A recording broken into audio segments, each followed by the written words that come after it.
Hey guys, it's Graham. What's cracking? Oh boy, I have a winner here for you. This one is going on the best of year list. I think that gets us to 10 books in October then, by October, so we're hitting one a month. It's a nice average. And it's about a guy who finds himself on the wrong side of climate protesters. Got him! Ironically enough, this book is called Tenure, co-written by Blaine Pardoe and Mike Barron. Despite having two authors, it is not twice as long as it needs to be. Quite the contrary, this moves at a very good clip, and after it establishes itself, it very soon becomes something other than what you might think it's going to be.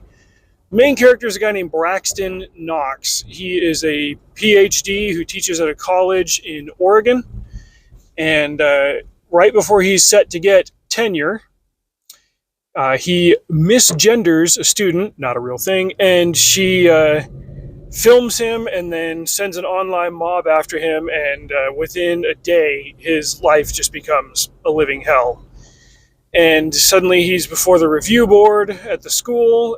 He's up against a machine that he understands exists, but he may have underestimated its reach and its intensity. People start following him around. People start vandalizing his house. His email gets inundated with messages calling him a 1930s German mustache enthusiast. It just goes to hell in a handbag at warp speed. Before I continue describing this book, you need to know just a little bit about Blaine Pardoe and Mike Barron. Barron, as far as I'm aware, has mostly written comic books throughout his career, although he does have some novels. I've read a couple of his comics. I haven't read any of his novels. My experience with his comic writing is that his endings tend to be rather abrupt. But he's still like an entertaining writer, a skilled writer. As for Blaine Pardoe, most of what I've read is his Land and Sea series, the Mecha books. He's got a couple of others out. But his main body of work is with the Battletech universe, writing novels that tie in with MechWarrior, and I believe he also wrote some of the RPGs and stuff as well. Both of these men have experienced career cancellation, and not just in a sense of like, oh, you need to have consequences for saying something very bad and you're going to get fired from your job. Like, these men have faced very existential threats to their livelihood and worse. Especially in Blaine Pardoe's case, he was accused of all kinds of nasty things, and like legal settlements had to be involved. And so now he's been cut free from the whole Battletech mess. And even though I read some of those Battletech books, not by him, but I've read MechWarrior novels back in the day, and like I enjoy mecha. There's no love lost between me and that franchise to see like, okay, if you're going to treat a writer this way for completely bullcrap reasons, then what the heck? But he went on to create his own series, which I've reviewed some of here.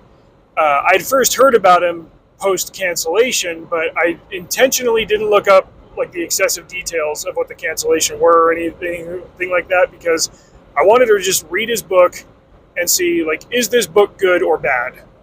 And not try to hype it as like, oh, you should support this guy because he got canceled. It's like, well, what the hell does that matter if the book sucks? His Land and Sea books, like, what are my criticisms of them? Like, mainly just that they're a little bit overlong, and since all of the characters are military people, the names kind of tend to run together. But like after a paragraph or two in a chapter, I'll be like, oh, it's this guy who's trapped here, or this guy who's got this problem. Like, and that just might be a consequence of me reading them on audiobooks. These are really cool mecha books that deal with a world set, what is it, like 20 years in the future, where America has had a war with Russia, and now we're being invaded by fish aliens. And it's messy and nasty. So I'm familiar with his style of writing, and that's one thing that actually gave me just a little bit of hesitancy going into this one, because I was like, well, is this going to be like a long, kind of slow burn that still like says something good but takes its time getting there? And between that and the subject matter, it's like, oh, it's a professor who goes on to fight against the cancellation mob. And I was like, wait, well, this might be something that I ideologically agree with, but what is it going to be in terms of a work of art? You know, what's my assessment of it going to be? So we got a copy sent to us at Upstream Reviews. I thought, okay, I'll check this out. And geez, within like 10, 15 minutes of listening to it through Speechify, I was like, damn, I'm in. Like, I am in on this thing. So he goes to work, he starts lecturing a class. A student stands up and wants him to say her pronouns, and he says no and explains why, and she films him and takes it to the student board or whatever, the union board, where there's an ideologically aligned woman in head of the board, and they put him on administrative leave for assaulting a student. And that's all it takes to activate this mob and send him after his entire life. If that sounds extreme, let me suggest two things. One, it's in Portland. Portland is a hellhole and one of the epicenters for this kind of ideology and behavior. Two, everything that happens to Braxton Knox in this book has either happened to Blaine and Mike, the authors, or exists in documented news stories coming out of this part of the country. So if it sounds too incredible to be believed, I have very, very bad news for you. This stuff is going on. People have lost property, people have lost livelihoods, people have lost their lives over these, there's a different name for them every week, but these anti-constitutionalist rioters who largely operate in big blue cities with the cooperation and the sanction of law enforcement apparatus. I am hesitant to say too much beyond this, just because I expected this to be the kind of a book that might even end up in like a court battle, or a man like standing his ground despite losing everything. Like, no, this very quickly becomes The Punisher. Like hardcore violence, a man has suddenly nothing to lose, and he finds himself in possession of some financial resources, and he is ex-military. He wasn't special forces or anything, but between being ex-army, he knows how to work out and operate a weapon, and being a PhD, he knows how to learn. He does have a bit of a steep learning curve, but he decides that there's only one way to retaliate and defend against this kind of operation. And so he becomes the Punisher to the woke, as it were. It's hard to really just sum it up all as oh, he fights woke people. It's way worse than that, and you're going to have to read the book to get there. But between the concept being compelling and the execution being an 11 out of 10, I was really caught off guard by how good this book was. I've read other novels put out by this publisher. It's published by Wargate Books. And almost all of their authors seem to fit a certain type of experience profile. Most of them are ex-military who write either military sci-fi or just military fiction. And so a lot of the books tend to read the same way. My friend JR described it as operators doing operator things operatorly. And he's not wrong. Whether it's in the Galaxy's Edge or the Doomsday Recon or whatever else, there are those familiar elements in every one of these books. And so I was preparing for that to be the case here. And somehow the alloy, the combination of Pardo and Barron, just created something truly unique, not just in this genre, but from this publisher. And it has the added benefit of just dragging you through it at speed. Holy crap, what's going on? I got into the group chat with the other Upstream authors. I was like, dude, has anybody read this book? Because I'm about a third of the way through and I'm just screaming F-bombs in my head right now. And one of the guys had, and he's like, it's a hard read at first. It's extremely satisfying at the end. And he was dead on. So I will not spoil anything beyond that. That is the premise. And there is nothing that I could say that could augment the caliber of storytelling that proceeds from there. This is a heartbreaking book, but I believe that it is an authentic depiction of things that are happening in our world right now.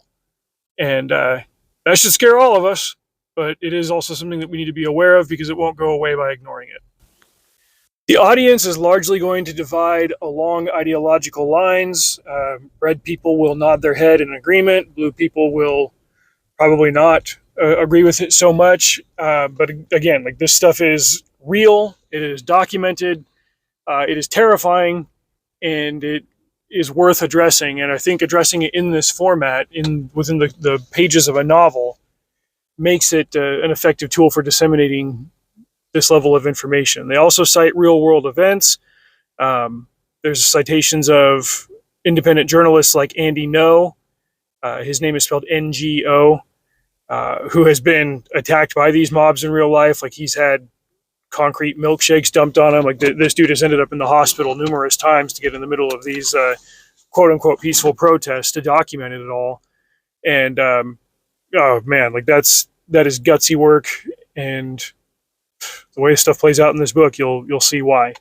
Content warning: there's plenty of profanity and battlefield accurate descriptions of injuries. It doesn't revel in either of these things. I mean, there's probably at most like a dozen F-bombs throughout the whole thing. So it's realistic without being excessive, which is a balance that I can appreciate. The final thing that I appreciated about this story is that it could have very easily become something cartoony and incredible and overly slanted by its ideological bias.